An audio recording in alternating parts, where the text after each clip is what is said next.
Olá, eu sou a Laia, você está assistindo Viveca, sejam bem-vindos aqui no canal. Eu acho muito chato fazer esse papo youtuber, mas é necessário, então, por favor, se inscrevam se vocês ainda não se inscreveram. A gente está chegando a 4.000 inscritos agora. A cada 1.000 inscritos eu vou fazer um vídeo respondendo perguntas de uma forma mais informal. E quem sabe a gente faz uma live algum dia desses. E se você está gostando do conteúdo, ativa o sininho de notificação, curte, compartilha com seus amigos, porque isso ajuda no meu trabalho. Eu tô com a difícil tarefa de falar sobre os gnósticos, porque são temas muito polêmicos. Houveram muitos comentários interessantes nos últimos vídeos, e esse vídeo de hoje ele vai quebrar um pouco o conteúdo que vem sendo desenvolvido nos últimos 6 vídeos, que é uma pesquisa que eu estou apresentando num grupo no Zoom sobre Jesus histórico. A gente está entrando nos Nazarenos, o Talmud, os Essênios, Maria, José. Quem ainda não assistiu, fica o convite. Mas eu tô com vontade de falar de outras coisas, então hoje eu vou fazer essa quebra no conteúdo do grupo do Zoom, mas terça ou quarta-feira a gente volta lá com os essênios. Que mais que eu queria dar de recado? Assim, às vezes aparecem algumas perguntas para mim, se eu sou membro de alguma ordem, se eu participo de algum grupo. Eu não estou representando nenhuma instituição aqui, e nem estou recomendando nenhuma. A questão é que às vezes o público ao qual eu me dirijo, ou pelo menos eu imagino que seja, fica muito diversificado, então a gente não agrada a todos, e nem é minha intenção ficar só agradando, mas eu sei que aqui a gente tem um público que é de teosofistas, da Sociedade Teosófica, a pessoas da Rosa Cruz Áurea, existem acadêmicos que às vezes vão se incomodar com algumas abordagens minhas, existem pessoas que não gostam do debate mais acadêmico, estão buscando algo mais assim de uma espiritualidade mais livre, e eu só posso falar por mim, representar o que eu sou, e eu tô sempre mudando. Então eu não tenho a menor pretensão de trazer algo definitivo ou de encerrar o debate. Minha intenção aqui é trazer esse estudo do gnosticismo e trazer o debate para vocês, assim, na troca de mensagens e no diálogo a gente vai refinando o nosso entendimento. Mais de um mês atrás eu publiquei um vídeo chamado Gnosticismo no que os gnósticos acreditam. E aí no subtítulo da imagem eu coloquei lá: o gnosticismo é dualista, há um demiurgo mal.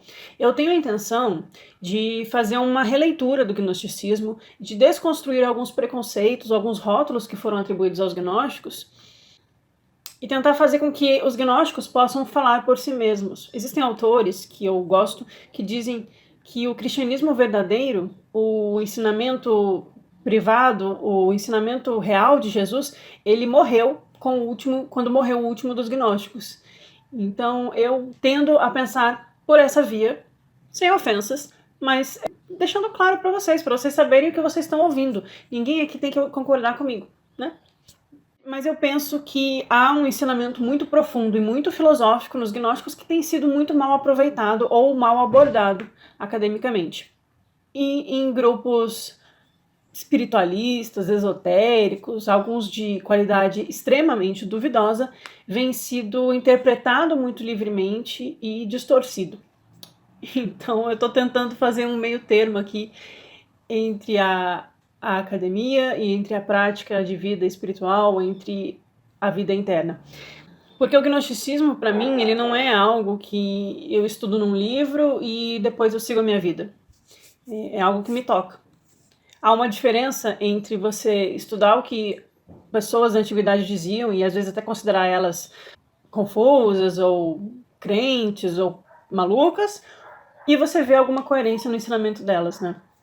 E eu vejo coerência no ensinamento gnóstico. Mas nem por isso eu vou sair por aí dizendo que eu sou uma gnóstica. Seria ridículo. Então, por que eu tô falando sobre esse vídeo antigo? Porque no vídeo eu queria contrapor aquilo que alguns acadêmicos falam e o que padres falam. Eu citei o padre Paulo Ricardo sobre o gnosticismo, porque as ideias são colocadas de uma forma extremamente engessada e depreciativa e preconceituosa em relação ao gnosticismo. Com a descoberta de Nag Hammadi e os diversos livros que estão surgindo sobre o assunto, eu sempre vou insistir nisso, a gente tem a oportunidade de fazer uma releitura do que eles ensinaram e de redescobrir eles por eles mesmos, ouvindo o que eles escreveram, né? E não só quem não gostava deles falava sobre eles. Não é só ficar ouvindo quem falava mal sobre eles. É poder pensar por nós mesmos. Então eu não fico presa ao que algum autor, que é uma autoridade, diz sobre os gnósticos, né? nem eu sou uma autoridade de nada. Eu estou trazendo para vocês um debate. Então, nesse vídeo, que eu rebato essa visão de que os gnósticos são meros dualistas que odiavam o mundo e que acreditavam num demiurgo mau, o que eu quero é trazer tudo que há de bom neles. Porque esse rótulo que foi colocado no gnosticismo, que é um movimento heterogêneo e não pode ser posto numa caixinha, esse rótulo ele é extremamente reducionista e limitante e ele não dá conta de toda a profundidade que há no ensinamento. E academicamente, os gnósticos também são postos para escanteio, como se eles fossem uma seita num sentido negativo. E é curioso, porque é isso que me pega, porque falam assim, os gnósticos são os dualistas, é um dualismo absoluto. Mas o dualismo gnóstico, ele é um dualismo platônico. Os gnósticos odeiam o mundo, mas a tradição, que alguns chamam de filosofia budista, fala que a primeira nobre verdade é que viver é estar sempre sujeito ao sofrimento. Mas a gente não trata com desdém, desprezo, o budismo ou o platonismo por apresentarem essas ideias de falar que a vida está condicionada à insatisfação e ao sofrimento, e a gente não fala que Platão era um mero dualista e por isso não vale a pena ser estudado. Então por que a gente trata os gnósticos assim? Então uma das minhas intenções é trazer esse debate ou apresentar uma outra perspectiva do que vem sendo dito popularmente ou academicamente até sobre os gnósticos. Porque quando eu leio, como eu li recentemente uma dissertação acadêmica sobre o gnosticismo, tentando encerrar o assunto, eu vi tantos erros, tantos clichês, a leitura que se faz deles, que eu fui coletando um material para trazer aqui para vocês. E aí, aos poucos, vídeo a vídeo, a gente vai colocando outras perspectivas sobre os gnósticos. Nesse estudo que eu estou fazendo no Zoom, que é esses vídeos anteriores aqui, a gente vai entrar em alguns apócrifos, eu vou trazer trechos, eu vou trazer um debate mais ponto a ponto, assim, com calma. Mas esses vídeos que eu tô fazendo, como esse aqui, eu quero trazer um debate mais solto para que, inclusive, vocês possam opinar e falar, não concordo, concordo. Faz parte do diálogo.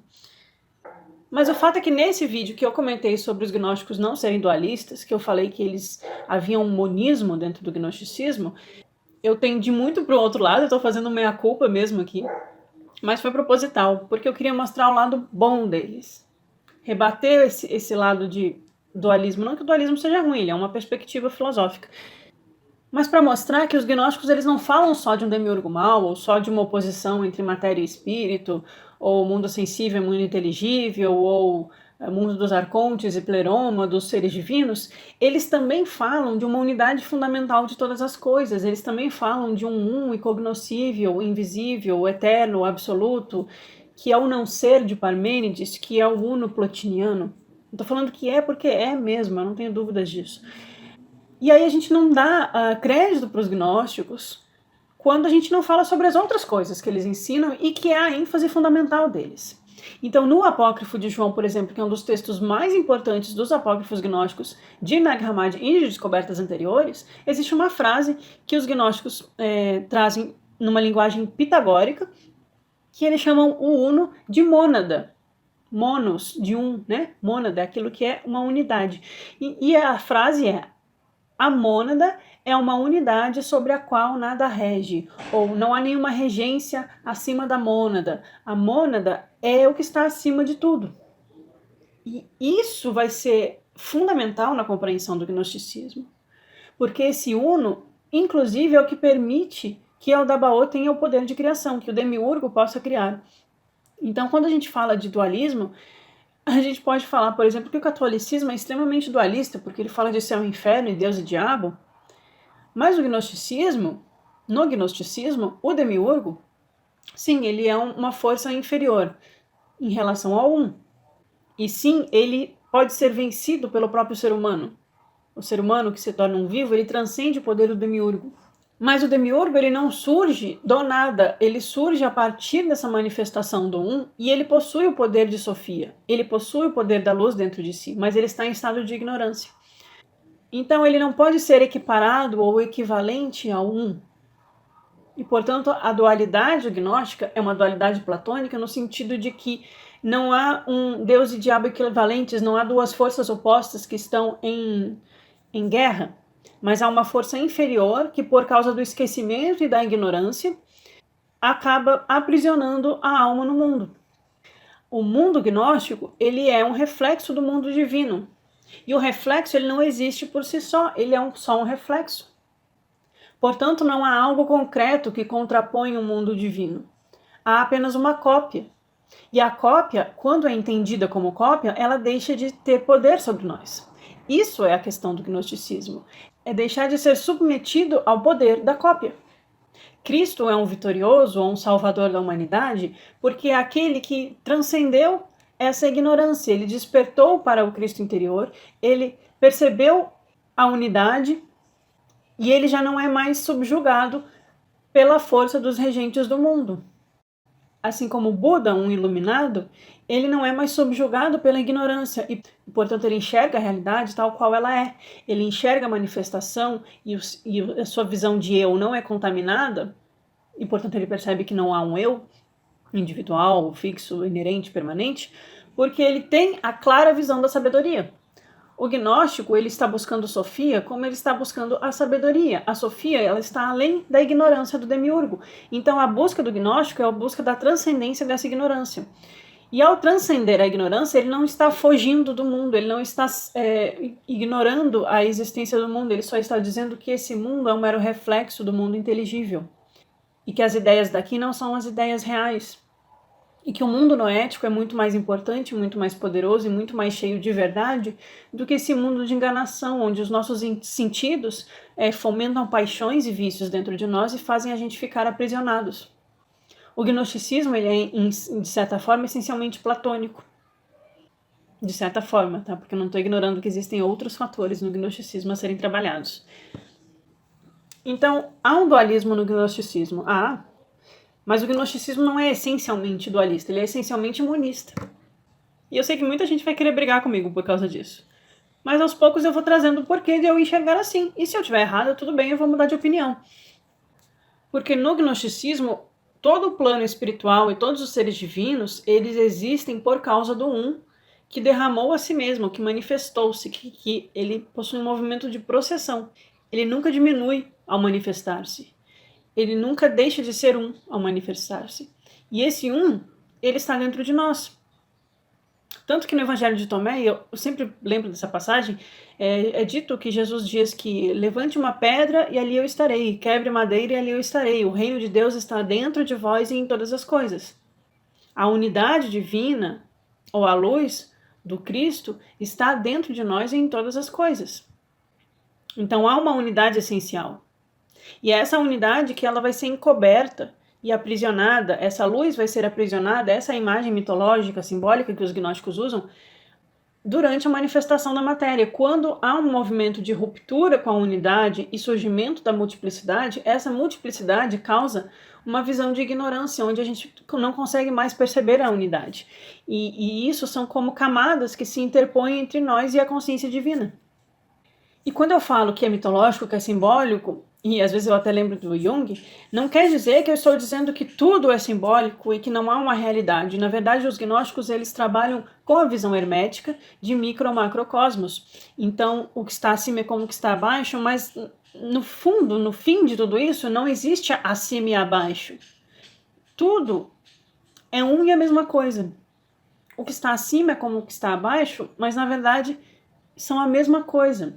E quando eu falo do âmbito psíquico, de uma guerra mágica espiritual, dentro de nós, eu não estou negando a existência de que há forças cósmicas, metafísicas, eu não estou dizendo que não há uma teogonia gnóstica, mas também que essa criação diz respeito a aspectos psíquicos e espirituais dentro de nós.